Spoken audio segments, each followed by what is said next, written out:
조실 가로지르는 전개밖에 아이러분 날과 함께 미래를 가리 트로피켓 지구는 쌓인 여정 속에 우리 모두의 드라이브 함께 타고 가자 The turning 충전을 가는 느낌은 파워. 안녕하세요 여러분, 아이러브9입니다. 오늘 정말 엄청난 소식 가져왔는데요. 구독자님들이 놓치시면 안 될 빅뉴스예요.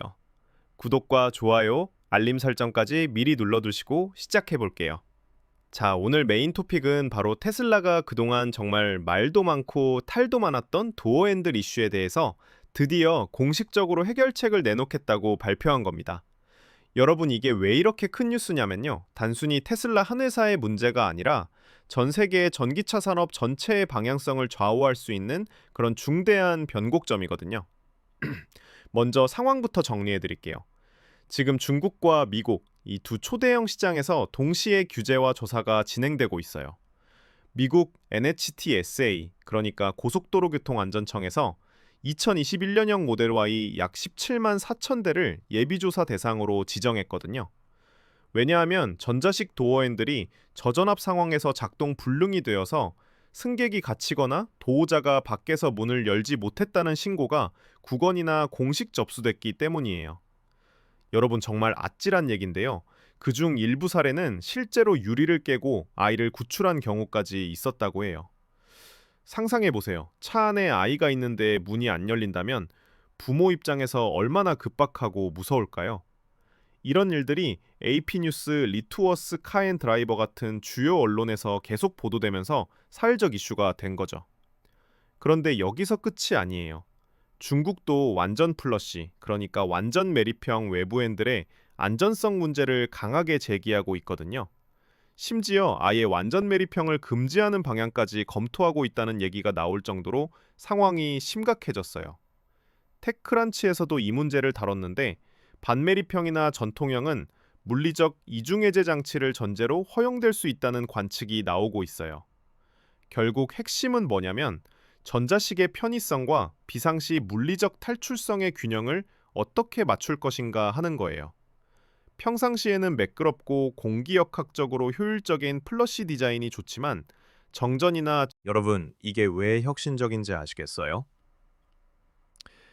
지금까지는 전자식 버튼은 여기 있고 기계식은 저기 있고 위치가 달라서 초행 승객이나 아이들, 노약자, 그리고 당황한 상황에서는 바로 찾기 어려웠거든요.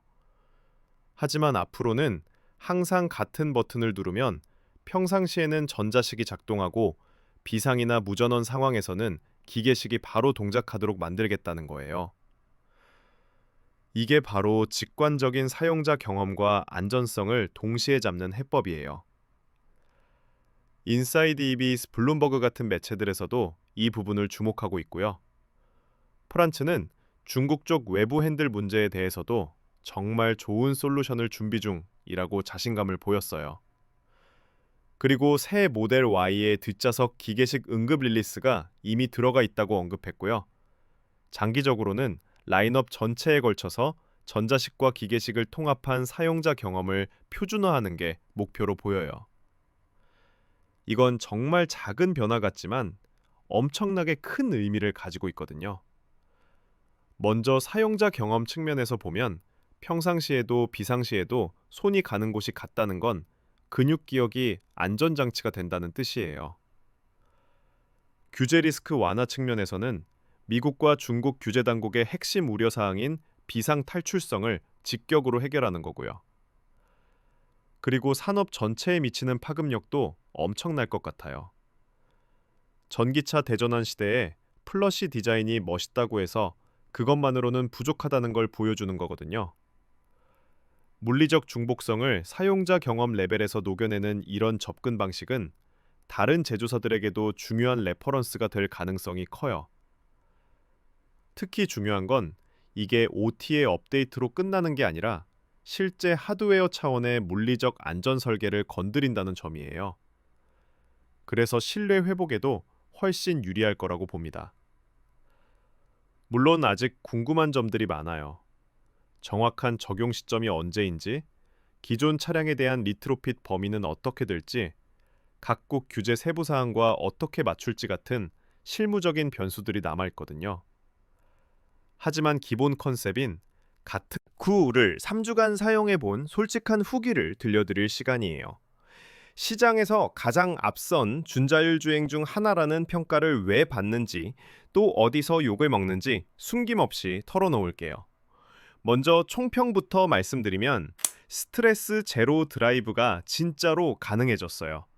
주행의 절반 이상을 FSD에 맡겨도 될 만큼 신뢰가 쌓였거든요. 특히 고속도로에서는 정말 교과서적으로 안정적이에요. 합류하고 추월하고 차선 복귀하고 우측 주행 매너까지 이거 사람이 운전하는 거 아니야? 라는 생각이 들 정도로 자연스러워요. 혼잡한 I-695, 그러니까 볼티모어 순환선처럼 4차선 복잡 구간도 정말 매끄럽게 처리하더라고요. 테슬라 T에서도 언급했는데 스탠다드 모드는 너무 점잖고 허리 모드는 교통 흐름에 자연스럽다는 인상을 받았어요. 저도 완전 공감하는 부분이에요. 특히 새벽 드라이브나 충전하러 갈 때처럼 멍하니 풍경을 즐기고 싶을 때 FSD의 진가가 발휘되더라고요. 물론 주의 의무는 여전히 운전자에게 있고 모니터링도 꽤 빡빡하지만 체감 피로도는 확실히 내려갑니다. 그런데 정말 놀라웠던 건 배워요 성장해요가 실제로 일어난다는 거예요. 제가 직접 경험한 사례를 말씀드릴게요. 지역 특수 표지판인 Except Right Turn, 그러니까 우회전 예외 정지 표지판을 처음에는 FSD가 잘못 해석했거든요. 그래서 음성으로 신고를 했는데 일주일 뒤에 같은 교차로를 재방문했을 때 바로 올바르게 처리하더라고요. 데이터 수집부터 개선 반영까지의 사이클이 실사용자가 체감할 수 있는 타임라인에서 보였다는 점이 정말 인상적이었어요. 이게 바로 테슬라가 갖고 있는 실시간 학습 시스템의 위력이구나 싶었죠. 하지만 단점도 분명히 있어요. 자동 와이퍼는 정말 영혼이 없는 것 같더라고요. 타이밍이 너무 빠르거나 너무 늦거나, 그리고 같은 지점을 지날 때마다 매번 한 번씩 긁는 미스터리한 행동도 관찰했어요. 커뮤니티에서도 계속 불만이 나오는 부분인데, 합류하는 방식을 쓸 때가 있는데 이런 부분은 제가 개입해서 교정하곤 했어요. 기술적 결함이라기보다는 에티켓이나 취향의 문제에 가까운 것 같아요. 한 줄로 정리하면 지금 당장 완전 자율은 아니지만 스트레스를 크게 낮춰주는 가장 진보한 준자율주행 중 하나라고 할 수 있을 것 같아요. 앞으로는 지역별 표지판이나 기상 조건 대응, 그리고 개인화된 스타일 튜닝이 관건이 될 것 같고요. 데이터 루프가 정말 중요한 시점인 것 같아요. OTA의 강점이 또 한 번 증명될 무대가 될 거라고 봅니다. 테슬라 라치에서 다룬 3주 사용 인상기나 Except Right Turn 사례 같은 것들을 보면 정말 실사용자들의 피드백이 시스템 개선에 직접적으로 반영되고 있다는 걸 알 수 있어요. 자, 오늘 두 가지 메인 토픽을 다뤄봤는데요. 테슬라의 도어 핸들 혁신과 FSD 사용 후기, 모두 테슬라가 어떤 방향으로 나아가고 있는지를 보여주는 중요한 사례들이에요. 기술의 편의성과 안전성을 어떻게 균형 있게 발전시켜 나갈지가 정말 중요한 과제인 것 같아요. 오늘 영상이 도움되셨다면 좋아요 한번 눌러주시고 앞으로도 이런 핵심 이슈들을 놓치지 않으시려면 구독과 알림 설정까지 부탁드려요. 댓글로 여러분의 테슬라나 FSD 경험담도 들려주세요. 특히 지역별 표지판이나 와이퍼 관련 경험담이 있으시면 정말 궁금해요. 전부 읽어보고 다음 영상에서 반영해 보도록 하겠습니다. 아이러브9이었습니다. 감사합니다.